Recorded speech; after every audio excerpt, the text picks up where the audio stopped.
Magandang hapon mga kawaray upay. Marfel Mathers in Scotland. Yes, nasa bathroom po ako ngayon kasi maliligo po ako. 10 araw ba naman hindi nakaligo? Tagal nun. Joke lang. Baka maniwala kayo. 2 araw lang naman.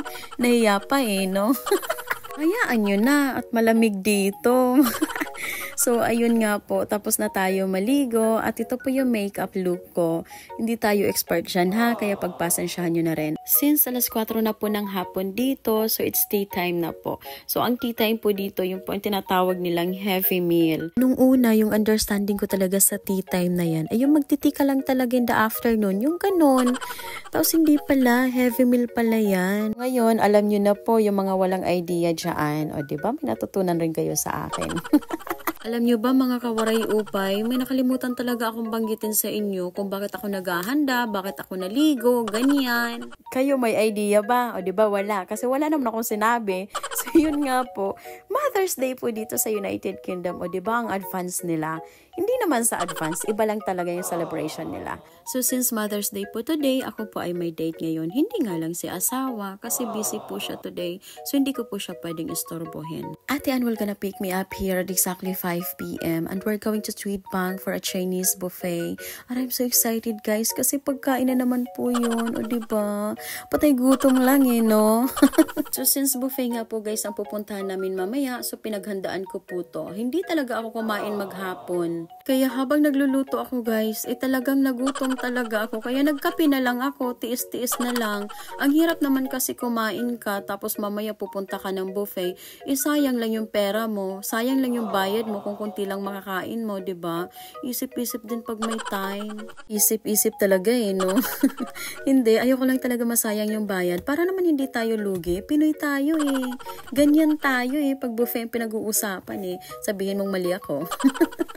So, ayun, natulungan na nga po ako ng aking asawa sa pagluluto. Diba? Ang bait naman ng asawa ko, Charis. So, para nga daw po mamix ko ng maayos yung rice. Kasi yun nga po yung niluluto namin ay Asian food. Chicken with rice po and bacon. So, yun po ang kakainin nila today. So, natapos na nga po ako sa pagluluto. So, ayun, kakain na po sila. Yan po ay stepson ko. O, diba ang pogi? Side view pa lang yan. Since may konting oras pa naman po ako, naghugas na lang din po ako diretso. Para naman walang masabi itong asawa ko. O, diba? Ang bait ko. Hindi po. Para naman naalis po ako, malinis ang lababo, diba? Wala kang isipin pagbalik. Ganon. So, eto na nga po guys, ang ating kasuotan ngayon. Kasuotan! Nakadilaw po ako ngayon in top from Ate Ann. So, thank you so much Ate Ann. I really appreciate it. So, talagang susuotin ko talaga to. And boots from Charity Shop. So, okay naman po siya siguro, no? At nasundo na nga po tayo ni Ate Ann. Hi Ate Ann! So, ayan po. Kasama rin po namin yung mga anak niya. Ayan po si Nana, si Juliana. Hello Juliana and Caleb. Ayan nga po, umaaura ako dito. Sabi ko, ayoko magsalita kasi mag-voice over ako.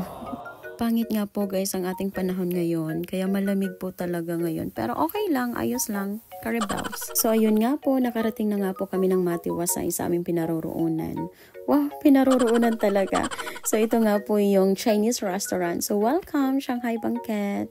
Si ate nga po yung nangunguna. Aba, hiring sila. Nakita namin yung posting. Nagbibiroan nga po kami ni ate na mag-apply kami dito. Hindi pa naman ako pwede. Ilang saglit lang din po ay nakarating na rin po sila Ate Rosan, pati yung asawa niya, pati yung mga bata. Alam niyo ba yung mga bata na yan ay Inglesero at Inglesera. Hindi ko kinausap ang mga yan. Dudugo lang ilong ko. Diyos ko Lord. Kumuha na rin po kami ng pagkain dito pagkalipas ng 5 minuto. Wow, 5 minuto. Binilang ko. Hindi po kasi 2 hours lang daw po kami dito. Kaya ayun, medyo nagmamadali. Pero hindi pa rin naman. Ayos lang naman. Almost 3 hours pa rin kami dito. O diba? Pinoy talaga hindi nagpatinag. Well, dinner naman na po kasi ito. So supposed to be wala ng time limit. Diba? Pero syempre, ibang bansa to. Kaya ayun. Wala decision no? Alam niyo po bang tagda 2 plato lang po yung nakuha ko? At kung makikita ninyo, ang kukunti lang din po kinuha ko. Feeling ko talaga lugi ako. So, eto na nga po, nag-Disney eating na po ako. Disney eating talaga. O bakit? Kung may Disney passenger, may Disney eating din. Ayan, may fried rice po tayo. May lumpia, may pork ribs, and fried duck. Asian food talaga siya, guys. Bumalik po kasi ako sa buffet at konti lang din naman nakuha ko. Nahiya talaga si Waray Upay. Ang sarap po ng fried duck nila, in fairness. Kung makikita po ninyo, kinamay ko na nga po eh. Kasi wala po siyang amoy talaga. Kaya ayun, isa po siya sa mga nagustuhan ko. May ikwento pala ako sa inyo, guys. Pero panoorin nyo na lang po muna ako habang kumakain. Sa Manila po kasi, pag kumakain po talaga ako ng buffet, yung ugali ko, kukuha po muna ako lahat ng pagkain at ilalagay ko po sa table. Para na lang po sa dessert kasi nahuli ko po talaga yung dessert. And as much as possible, lahat ng menu ay matikman ko talaga. Lalong-lalo na yung mga mahal na pagkain, ay yun talaga yung inuuna ko. At para naman nga hindi ka talaga lugi. Siyempre, diba, mahal kaya ang buffet. Kaya yun, pag napunta talaga ako ng buffet, ay sinusulit ko talaga, hindi talaga kami umaalis doon hanggat hindi kami busog na busog. Tapos dito, yun nga, hindi ko po talaga siya na-apply kasi hiyang-hiya po ako. Tapos yung mga anak pa ni Ate Ann, ay grabe, napakakunti lang kumain. Tipid na tipid. Tapos ako, eto, parang ang dami pa nga nito eh. Pero para sa akin, kulang pa yan. Pero busog pa rin naman na ako. Mahilig lang talaga ako sa pagkain, charot. Kaya nananaba eh, no? Kita nyo naman, hindi ko na kailangan sabihin.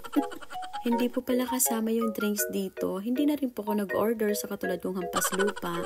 Water lang ta. Katipid pa ta. O diba, water lang sa kalam. Eto, nag-dessert na nga po ako. Kung makikita nyo po yung plato ko, ay konti lang din po talaga kinuha ko. Nahiya kasi ako eh. Eh bakit kasi naiwan ko yung kakapalan ko ng mukha dyan sa Pinas? Dapat dala ko yun eh. Dapat yung iniiwan ko, yung katangahan ko sa buhay. Charot. Ang harsh eh, no? Tingnan nyo naman tong batang ari. Ay, grabe, napaka-cute niyan. Tingnan nyo, oh.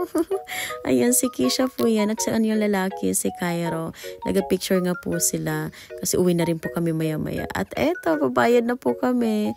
Naibigay ko na rin naman na yung bayad kay ate. Kaya si ate na yung magbabayad dun sa cashier. Ate na bahala dyan. I-tour ko po muna kayo ng saglit. Super saglit lang. Alam nyo bang hiyang-hiya ako mag-video dyan. Kaya ayun. In-slow mo ko na lang to. Kasi medyo nagmamadali rin ako. Kasi nahiya nga ako eh. O diba, Waray Upay talaga. Lagi na lang hiyang-hiya. Ano ba yan? E paano naman hindi mahihiya? Bukod tanging ako lang po yung nagvi-video talaga dito. Pero for the go pa rin ako. Hindi po talaga sila mahilig mag-video dito. Pati mag-picture. Iilan nga lang din po nakita ko mag-picture eh. Pero bahala na. Gusto ko talaga mag-video kasi ilalagay ko nga po ito sa vlog ko. Ito po yung labas nila. Yan po yung shop signboard nila. At sa gilid po ng restaurant, meron po itong maliit na lawa.